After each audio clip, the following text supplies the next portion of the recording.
Hello नमस्कार, कसे सगळे? मजेत ना? मजेतच असायला हवं. मी भक्ती तुमच्या सगळ्यांचं खूप मनापासून स्वागत करते आपल्या चॅनलमध्ये. आणि आत्ताच माझं सगळं काम आवरलंय, म्हणजे घरातलं पूजा, पिलूचं फूड बनवून ठेवलेलं आहे. आणि आत्ता वाजलेत 12:30. सो 12:30पर्यंत आज थोडं लवकर आवरलं. आणि त्यात बाकी सकाळचं जे रुटीन आहे तर त्याचा सुद्धा मी एक मिनी ब्लॉग तुमच्यासोबत शेअर करणार आहे. सो लवकरच तुम्हाला मिळेल किंवा मग आला सुद्धा असेल चॅनलवरती. सो माहीत नाही हा व्हिडिओ मी कधी अपलोड करेल ते. तर मी तो ना असं सॉन्ग टाकून बनवलेला आहे. मी फर्स्ट टाइम जेव्हा ते ट्राय केलं ना तर तेव्हा बऱ्याच जणांचं होतं की नाही तू तुझ्या व्हॉइसमधलंच बनव, आम्हाला तेच तुझा व्हॉइस जास्त ऐकायला आवडतो गाण्यापेक्षा सुद्धा. आणि काहींचं असं होतं की नाही थोडंसं नवीन काहीतरी ट्राय केलं पाहिजे. सो तू तसं केलं तरी सुद्धा चालेल. पण मला पर्सनली मला ते खूप जास्त आवडलं की एकतर ते माझं सॉन्ग फेवरेट झाले आणि त्याच्यानंतर त्याच्यामध्ये असं हे सगळं रुटीन दाखवताना एक वेगळीच मजा आली. ओके, तर सगळं रुटीन काही मी त्याच्यामध्ये दाखवू नाही शकत, पण थोडंफार जे काही माझ्या डेली रुटीनचा भाग असतो ते मी तुमच्यासोबत शेअर करत असते. बाकी आज काय होणार आहे हे तर सगळं तुम्हाला थंबनेलवरून कळलंच असेल. आणि आता बघा पिलूचं फूड रेडी केलंय, ती सुद्धा उठली आहे. सो पहिले तिचं आवरते आणि त्याच्यानंतर मग काय काय होते हे सगळ्या गोष्टी शेअर. वाजले 5. पिलूला बघा इथे हॉलमध्ये ठेवलंय. म्हटलं मी पटकन चहा बनवून घेते. आणि संध्याकाळची आज तयारी मी पटकन करायला घेतली आहे, कारण आज संध्याकाळी थोडंसं बाहेर जायचं आहे. आणि जसं तुम्ही थंबनेल मध्ये पाहिलं तर ती सुद्धा सगळी तयारी करायची, म्हणजे पिलूच्या अन्नप्राशनची. अन्नप्राशन एवढं लेट का करतोय, तिला खायला पहिले स्टार्ट केलं का, हे सगळ्या गोष्टी मी तुम्हाला पुढे सांगते. आणि बाकी मग संध्याकाळी ते 7-7:30पर्यंत येतो असं बोलले. म्हटलं ते यायच्या पहिले ना माझं हे सगळं आवडून झालं पाहिजे, नाहीतर एकदा बाहेर गेलं की किती वेळ लागेल हे माहीत नाही. मग पिलूची पण चिडचिड होते, परत घरी येऊन स्वयंपाक बनवायचं हे ते सगळ्या गोष्टी होणार. त्यापेक्षा म्हटलं पटकन स्वयंपाकाची पण इकडे कुकर लावून घेतले, ती सगळी तयारी करते. आणि अन्नप्राशनचं जी काही काही करायचं तर ते सुद्धा करून घेणार. म्हणजे चहा घेते आणि फ्रेश होते आणि चहा घेते, जेणेकरून बाकी सगळ्या गोष्टी करण्यासाठी एनर्जी.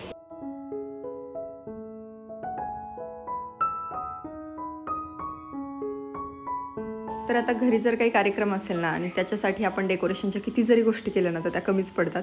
पण इथे आम्ही काही जास्त मोठं नाही करणार आहोत. मी हे पिल्लू असं आम्हीच असणार आहोत घरच्या घरी अन्नप्राशन करायचे. त्यामुळे म्हटलं फक्त हे बिस्किटचा जो डायनिंग टेबल मी पाहिलेला आहे तर तसं काहीतरी करते. आणि त्याच्यानंतर ना ट्रेनसुद्धा करायची होती बिस्किटचीच मला, कारण माझ्या बेबी शॉवरच्या वेळेस मला करायचं होतं, पण तेव्हा ते राहून गेलं. म्हटलं ठीक आहे चला आत्ता अन्नप्राशनच्या वेळी तरी आपण बनवूयात. सो घरी जे काही बिस्किट्स अवेलेबल होते त्यानंच म्हटलं हे करते मी. आणि बघा इथे मस्त असा छोटूसा माझा डायनिंग टेबल रेडी झालेला आहे. आणि सेम तशाच पद्धतीनं मला ट्रेनसुद्धा बनवायची आहे. हे मी साखरेच्या पाकाने असं चिटकवलेलं आहे. इथे खूप त्रास होत होता म्हणून मग किचन ओट्यावर जाऊनच तिथे किचन ओट्यावरच मी ट्रेन बनवली. आणि आता फायनली हा आहे आमचा छोटूसा डायनिंग टेबल आणि ही आहे ट्रेन. याच्यामध्ये आता चॉकलेट्स वगैरे ठेवून ती रेडी होईल. तर आत्ता निघालोयत. पिल्लूला वाटी आणि चमचा आणायचा अन्नप्राशनसाठी, त्याच्यासाठी. आणि मागचा जो काय पाठ बघितला ना तो आम्ही कधी बनवलाय तो व्हिडिओ, त्याच्या अगोदर अन्नप्राशनची तयारी. मागच्या आठवड्यात 8 दिवस झाले असतील आम्हाला. 8 दिवसापासून वाटी चमचा आणायचा आहे. पिल्लू 8 दिवसापासून खायला सुरू पण केलंय, पण आम्हाला ते काय अन्न झालं नाही. त्याच्यामुळे मग आम्ही घरच्या घरी तिचं जे काही आहे अन्नप्राशनचं ते सगळं ऑलरेडी केलं होतं. आणि मग तिला खाऊ घातलं आणि म्हणलं थोडंसं जास्तीचे पदार्थ, थोडंसं काहीतरी डेकोरेशन हे करून आपण करूयात निवांत. पण त्यांना त्यांची कामं सॅटर्डे संडे शिवाय काही वेळ मिळत नाही. आणि मला बाकीचीच कामं होती. हे नॉर्मल रुटीनचे जे काही व्हिडिओ आहेत ना ते सुद्धा बनवणं मला तर झालं नाही, असं झालं होतं. आणि सध्या वेळ कसा जातोय ना हेच कळत नाहीये. म्हणजे प्रत्येक फेजमध्ये असं वाटतं की नाही आता सगळं आपलं छान रुटीन चालू झालंय. त्याच्यानंतर अशी एक फेज येते की त्याच्यामध्ये असं वाटतं अरे यार हे तर त्याच्यापेक्षा डेंजर आहे. असं काहीतरी होतंय. सो आता पिल्लू अजिबात शांत बसत नाही, म्हणजे तिला सारखी वळवळ करायची असते. मांडीवर सुद्धा ती नीट बसत नाही पडतं शांतपणे. आणि सगळं फूड हे चालू झाल्यामुळे काय ते बनवायचं, खाऊ घालायचं हे ते त्याच्यामध्येच भरपूर वेळ जातो.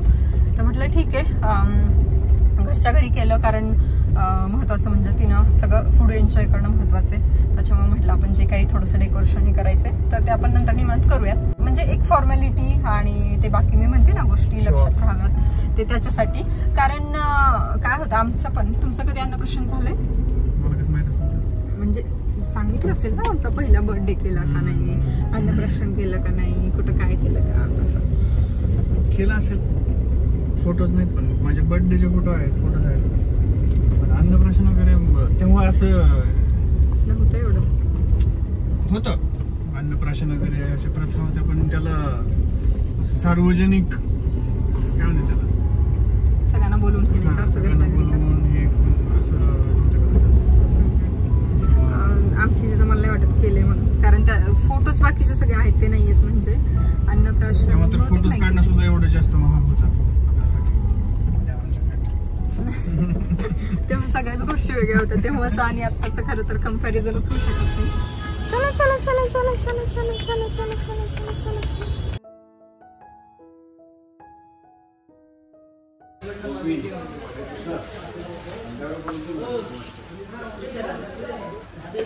ही हलकी असते एकदम, ही हलकी म्हणजे जरा हेवी आहे, टिकेल जरा ही हेवी. मला फक्त प्लेन मध्ये पाहिजे. हे प्लेन म्हणजे काय किती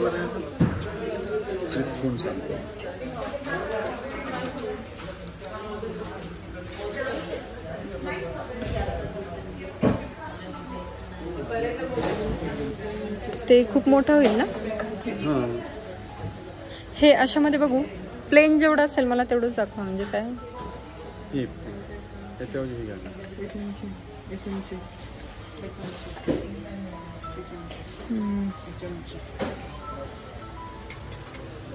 करायचं फायनली.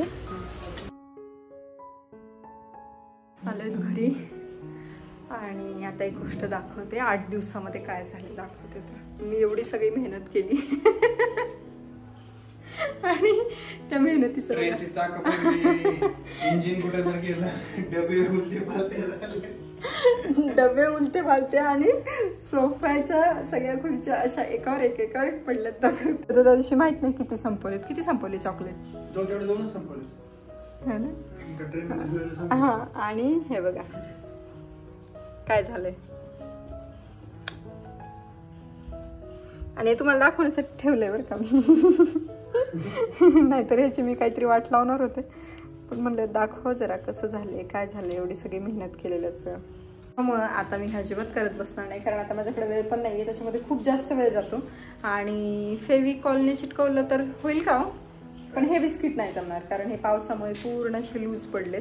आणि आमच्याकडे ना मुंगळे खूप जास्त झाले, त्याच्यामुळे मग काय होते, ते येऊन रात्री टेबल किचन ओटा हे सगळीकडे मुंगळे होतात. त्याच्यामुळे मग ते पण खातायत काही, आणि त्यांनी काही मग ते नाही का गोडामुळे जरा तिकडे काहीतरी अट्रॅक्ट होऊन त्यांनी केलेलं आहे असं काहीतरी, आणि राहिलेल्या सगळ्या गोष्टी पावसामुळे झालेल्या आहेत. तर बाकी आता जेवण करायचं आहे.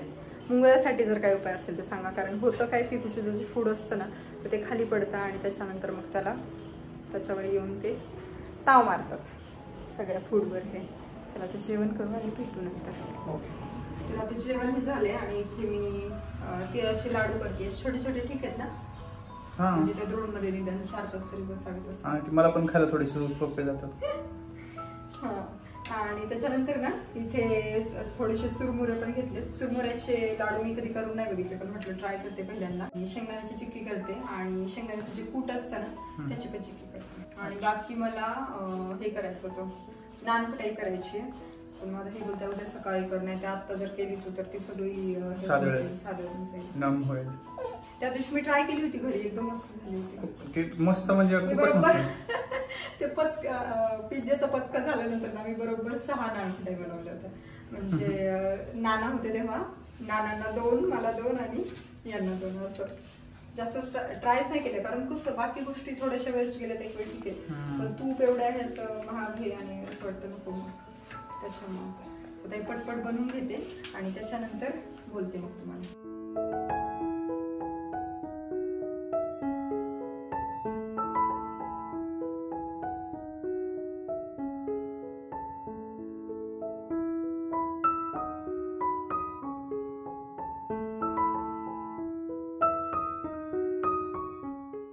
आता ना इथे माझे काय चालले, पाहिजे रॅक येईल अंगावर.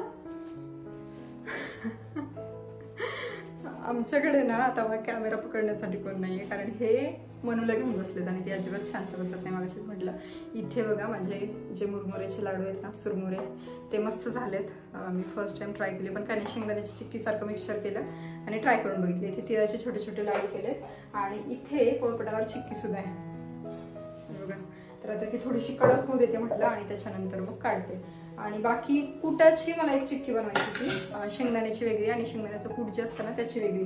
पण याच्यामध्ये हेच तुम्हाला जर दिसलं तर बघा, याच्यामध्ये थोडंसं बारीक बारीक झालं माझ्याकडून, ते म्हणतात आता राहू दे. आणि नानखटाई तू सकाळी. आणि बाकी मग उद्या खीर बनवते म्हटलं. डॉक्टर म्हटले की ह्या महिन्यापासून नाही, खरं तर 8व्या महिन्यापासून तिला खीर हे सगळं स्टार्ट करायला सांगितलंय. खजूर टाकून हे गोड किंवा मीठ कुठल्याच फूडमध्ये तिच्या नाही आहे. तुम्ही भरपूर जणांनी विचारलं होतं की तू ते मनूला काय खाऊ घालते किंवा ते आमच्यासोबत शेअर कर. तर थोडंसं तिने एकदा स्टार्ट केलं ना, ती रुटीनला आली ना, मग मी तुमच्यासोबत तिला 3 टाईम मी काय देते हे ते शेअर करते. आणि तिला सध्या फक्त गोड आवडते. अशी बघते माझ्याकडे गोड म्हणजे नॅचरल शुगर जे असेल ते, काशीफळ भोपळा असेल, रताळा असेल, गाजर असेल, हे असं जे उकडून देतो ना ते फक्त पाहिजे तिला. ती मुगाची डाळ हे काही आवडत नाहीये असं आहे. पण तेच ती थोडं थोडं थोडं खातीये. आणि बाकी मग आता हे एवढं केलंय. उद्या सकाळी म्हटलं खीर करेल, नानखटाई बनवायची आहे तर ती बनवते. आणि मग बाकी जे वाट्यांमध्ये आहे ना मिक्स करून, वाट्यांमध्ये ठेवून जे रॅप करायचे उद्या करू. त्यांनी द्रोण आणलेत तर ते कसे आहेत बघू. नाही होणार रॅप. हे इथे असे द्रोण आहेत. आता हे रॅप नाही होणार. काय म्हणताय हे खुशी बघती ती काय कळतं म्हणे तुला. हा कुठे आजी? आजी कुठे? हा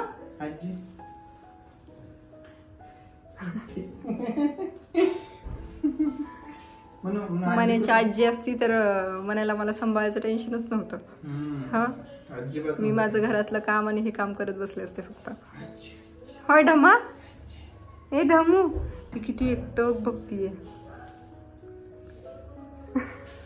इथे आमचा पिकू सगळ्यांना सोबतच पाहिजे असतं. हो ना पिकूचू? तो कधीच सोडून कधीच नाही, कधीच नाही चुकून सुद्धा. हो त्याला फक्त सगळी माणसं पाहिजे असतात. हा पिकूचू काय बनवलंय किचन मध्ये? कसला वास येतोय? कसला येतोय वास सांग मला तू. गोड येतोय गोड. आता हे मला नाही वाटत द्रोण काम करते. आणि माझ्याकडे ज्या वाट्या आहेत तर त्या सध्या मी काही वाट्या ठेवून दिलेल्या आहेत, त्या वरती असतील. सो आता 9-10 वाट्या तशा काही असतील. आणि ज्या गोष्टी आम्ही ठेवणार आहेत तर त्याजवळ मला असं होतं की आपण 56 गोष्टी सगळ्या ठेवल्या, पण मला नाही वाटत तेवढं होतील. कारण हे बिस्किट, चॉकलेट, अजून काय ठेवू शकतो आता, हे लाडू किंवा चिक्की किंवा फ्रूट्स हे असं होतील का? 56 नाही होणार. मिठाई वगैरे असं बघूयात आता. आणि काय ती त्यातले 1-2 गोष्टी खाणार तिच्यासाठी. तर शेवटी ते मी काशीफळ भोपळा, भात किंवा हे खीर पण बघूयात आता. ह्यांनी जर टेस्ट करायला दिली तर मग देईल मी तिला, नाहीतर बाकी काय नाही. बनवलेस ना खीर, तांदूळ, दूध आणि समजा तुला काय व्हेजीज किंवा असं टाकायचं असेल विदाउट शुगर. खीर मध्ये व्हेजेस नाही टाकू शकत मी. व्हेजेस खिचडी बनवू शकते, भात टाईप असं काही. समजा तुला जे काय बनायचं फक्त त्यात शुगर, सॉल्ट असं काय टाकशील तर मग ह्याला पोट भरून खाऊ. नाही तिला उद्या फक्त टेस्टला थोडं थोडं थोडं द्यावं म्हटलं. काय शुगर, सॉल्ट काय म्हणली ती? मम्मा म्हणते, नाही तर कधी कधी आई. तिला कसं आई आई नाही आई कसं. किती भारी झाली आहे, एकदम परफेक्ट. मी ना याच्यामध्ये थोडासा गूळ आणि थोडीशी साखर टाकली आहे. साखरेने म्हणजे 2 चमचे साखर टाकली ना तर कडक पण होते आणि गुळामुळे टेस्टी पण लागते. तो पण. आणि इथे हुशार आहे. इथे तिळाचे लाडू, हे थोडेसे लाडू उघड ठेवण्यापुरते बनवले. आणि हे पण सेम तसंच केलं. आणि अजिबात तुटली नाही, एकदम परफेक्ट झाले आहे. मला किचन मधल्या गोष्टी आवडल्यात. मनूला इथे थांबायचं नाही, शांत. कारण आता मी तिला जशी दिसेल ना तसं तिला जास्त रडायचं असतं. हा हा हा हा कसं असेल. मला ना एक गोष्ट दाखवायची होती. त्या दिवशी जेव्हा वॅक्सिनेशनचा शॉट टाकला ना तर तेव्हा बऱ्याच जणांचं होतं की 6 महिन्याला तर कुठलंच वॅक्सिन नसतं. मग तुम्ही कुठलं वॅक्सिन दिलं? मी आता एकदा फाईल दाखवते की 6 to 9 मंथमध्ये कुठले कुठले वॅक्सिन, जेणेकरून तुम्ही स्क्रीनशॉट काढू शकता आणि प्रायव्हेटमध्ये तुम्ही देऊ शकता. आता आपल्याला काल किती खर्च आला? 4,500 रुपये. 4.5 कुठे? डॉक्टरांची फीस होती 1,000. 2400. 2400ला.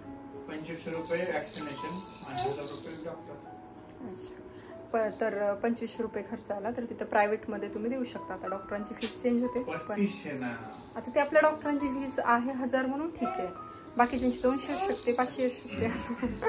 त्यामुळे जे वॅक्सिनचे चार्ज आहेत ना, मी ते सांगते की ते साधारण 2500 रुपये होते. आणि बाकी पण 6 मंथ्समध्ये कालचं जे होतं ते इन्फ्लुएन्झाचं होतं. इन्फ्लुएन्झा 1 डेंटल हायजीन अवेअरनेस म्हणून होतं. मी फाईलच दाखवते, म्हणजे कसं स्क्रीनशॉट काढून घ्या जर पाहिजे असेल तर. बघा, हे इन्फ्लुएन्झा, त्याच्यानंतर टायफॉइडचं आहे. तर हे पण गव्हर्नमेंटमध्ये नाही मिळत. हे इन्फ्लुएन्झा 2 आणि हे 9 मंथला हे मिळतं, आय थिंक MMR 1. तर हे असे सगळे वॅक्सिन्स आहेत. आता आमचं काय होते माहिती आहे का, आम्ही पिलूला म्हणजे काही त्रास असो नसो, डॉक्टर जेव्हा बोलवतात की मंथली या, 15 दिवसांनी या, तर तसं आम्ही जातोय. त्याच्यामुळे आम्हाला हे सगळ्या गोष्टी कळतात. तर आम्ही जर गव्हर्नमेंटमध्ये वॅक्सिन देत राहिलं असतो ना, तर आम्हाला कळलंही नसतं का 6व्या महिन्यात वॅक्सिन आहे म्हणून. म्हणजे फक्त वॅक्सिनसाठी गेलो असतो, इकडे जर आपण गेलोच नसतो. खूप जण असे असतात ना की बेबी जर हेल्दी असेल तर हॉस्पिटलला काही जातच नाही, काही जर त्रास झाला तरच जातात. तसंच डॉक्टरांनी सांगितल्याप्रमाणे सगळ्या गोष्टी फॉलो करते. मग तिचं फूड असेल किंवा तिला सुरुवातीच्या 15 दिवसात जेव्हा ब्रेस्ट फिडिंगवरून शिफ्ट म्हणजे ते पण चालू करतो असं, तर तेव्हा सुरुवातीला काय द्यायचं, मग त्याच्यानंतर अजून काय काय गोष्टी वाढवायच्या, असं जे काय आहे ते मग डॉक्टरांच्या म्हणण्याप्रमाणे सगळ्या गोष्टी चालू आहेत. सो ते पण लवकरच शेअर करेल. तर आजचा व्हिडिओ इथे सेंड करते. कसा वाटलं ते मला नक्की सांगा. आय होप हे वॅक्सिनचं हेल्पफुल ठरलं असेल. आणि बाकी भेटूयात पुढच्या अन्नप्राशनच्या ब्लॉगमध्ये. तोपर्यंत खुश राहा, काळजी घ्या. बाय.